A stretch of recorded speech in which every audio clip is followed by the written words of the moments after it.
पिछले 20 साल के अंदर अपनी 36 कौम की बेटी डॉक्टर प्रियंका जी बाड़मेर विधानसभा से संघर्ष कर रही है अपने बीच में है।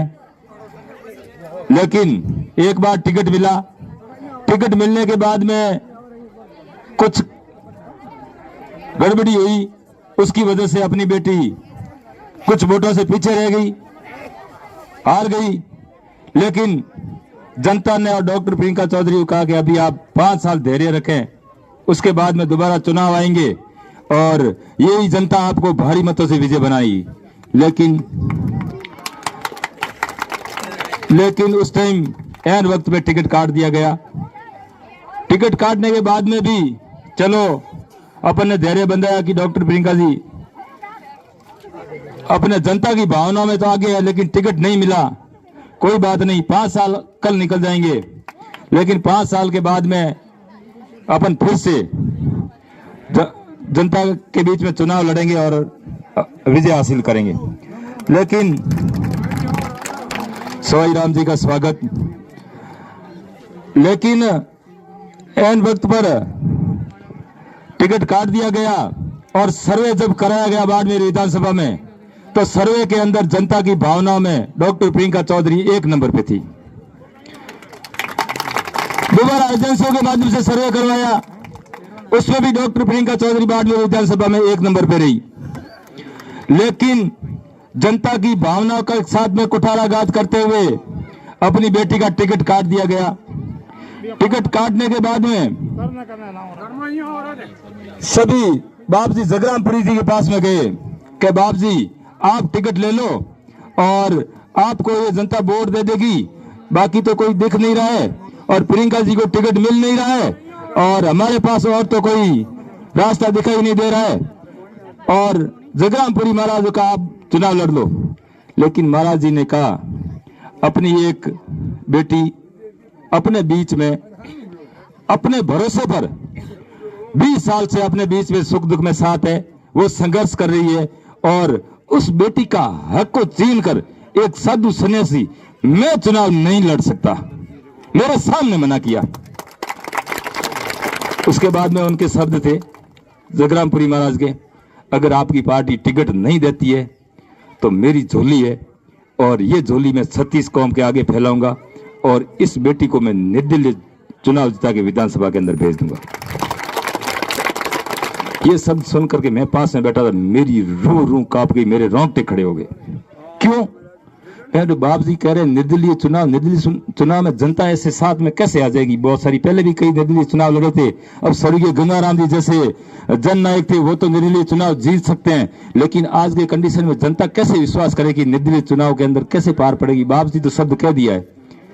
लेकिन मैंने भगवान को नहीं देखा, लेकिन भगवान के रूप में एक साधु सन्यासी के रूप में जगरामपुरी महाराज को देखा।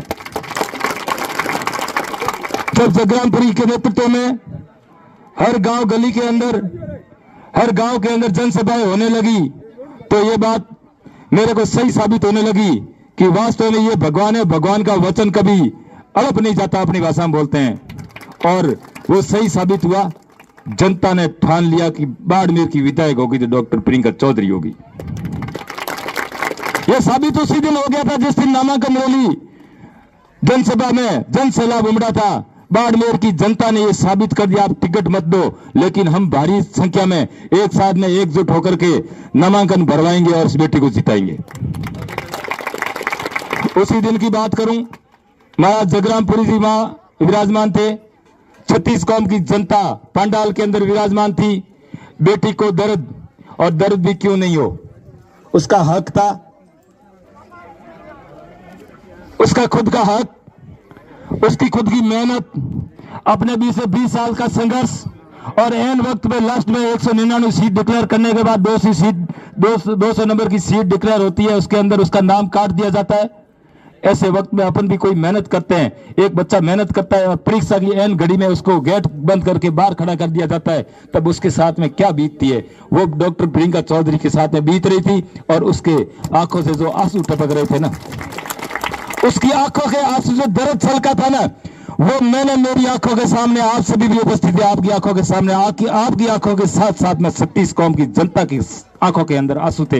ये मैंने दर्द डॉक्टर प्रियंका चौधरी के साथ साथ में 36 कौम का दर्द देखा था, और वही दर्द आज पूरे राजस्थान के अंदर बाड़मेर की निर्दलीय सीट के ऊपर सबकी नजर है कि बाड़मेर से कोई निर्दलीय प्रत्याशी जीत रहा है तो डॉक्टर प्रियंका चौधरी जीत रही है। कारण भी है, हर व्यक्ति, हर जन, उनके दिल में दर्द है और सबने ठान लिया है। लेकिन मेरा आपसे एक निवेदन है, आप सभी, मेरी मातृशक्ति बेटी है, आप महिला होने के नाते मातृशक्ति बहन बेटियां, आपकी खुद की सबसे बड़ी, इनसे सबसे ज्यादा जिम्मेदारी आपकी है कि आपकी एक महिला शक्ति है और अपने बीच में संघर्ष कर रही है। 25 तारीख के दिन एक भी वोट अपना पीछे नहीं रहना चाहिए। मेरे बड़े बुजुर्ग पिता तुल्य बैठे हैं, आपकी तो सबसे ज्यादा जिम्मेदारी है कि बेटी को मायरा करना है। जिस दिन घर में मायरे का प्रोग्राम हो, सबसे बड़ा जो भी जिम्मेदार अपना घर का, परिवार का मुखिया होता है, उसकी जिम्मेदारी तो सबसे बड़ी होती है और सबसे ज्यादा जिम्मेदारी है तो आप बड़े बुजुर्गों की भी जिम्मेदारी साथ में, क्योंकि यह इतिहास में लिखना है बाड़मेर जिले की विधानसभा का इतिहास के अंदर। ये मायरा नोट का नहीं होगा, ये वोट का मायरा होगा। और वो बाड़मेर का इतिहास नहीं, राजस्थान का इतिहास नहीं, ये भारत का इतिहास नहीं, विश्व का इतिहास लिखा जाएगा कि बाड़मेर की जनता पार्टी अन्याय कर सकती है, लेकिन इस बेटी के साथ में हम अन्याय नहीं कर सकते। एक ऐतिहासिक वोट का मायरा ऐतिहासिक वोटों से करके इस बेटी को विधानसभा में भेजेंगे। ये हर व्यक्ति ने निश्चय कर लिया और अपन सबको ये निश्चय करना पड़ेगा।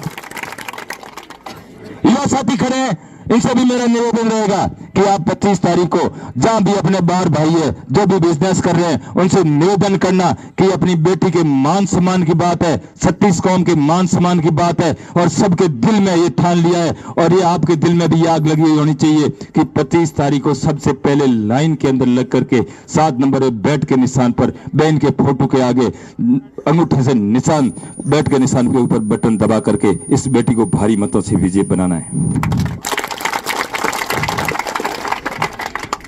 मैं आप लोगों को यह भी बात बताना चाहता हूं, सामने जो पार्टी है 3 साल से विधायक है, कोई बात नहीं, एक बार अपन वोट नहीं देंगे, किसी की भावना उनके साथ में थी, लेकिन आज के दिन किसी कांग्रेस की बात है न बीजेपी की बात है तो एक बेटी के मान सम्मान की बात है। जरा भी मत हिलना, आपके बीच में 17 हथकंडे अपनाने वाले आएंगे, आपको भाई भाई से लड़ाने वाले आ जाएंगे, आपको 17 बातें बताने वाले आ जाएंगे, किसी झूठी बात को आपके बीच में फैलाई जाएगी, किसी गाड़ी के शीशे भी तोड़े जाएंगे और किसी भी प्रकार की हरकत भी की जाएगी। आपको झूठ भी बताया जाएगा कि फलाना आदमी आपके विरोध में ये बात बोल रहा था।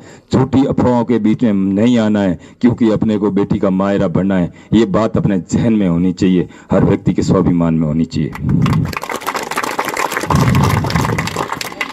ध्यान रखना कि पहले ऐसे नहीं कोई, मैं भी कई बार इसमें भाषण में भी बोल देता हूं, लेकिन भूल से भी कभी पहले वाले निशान के ऊपर नहीं, इस बार तो अपने को बैठ के निशान का ध्यान रखना है। ये ध्यान में रखने वाली बात है। और अपने जो भी घर में बड़े बुजुर्ग है, जो इस पहले कम पढ़े लिखे हैं, उनको ज्यादा दिखता नहीं है, उसको साथ में जा करके उसको भी पहले ईवीएम मशीन आएगी, उसमें समझा करके अपने को एक एक मत को ध्यान से 7 नंबर के बैठ के निशान पे दिलाना है। ये ध्यान रखने वाली बात होगी।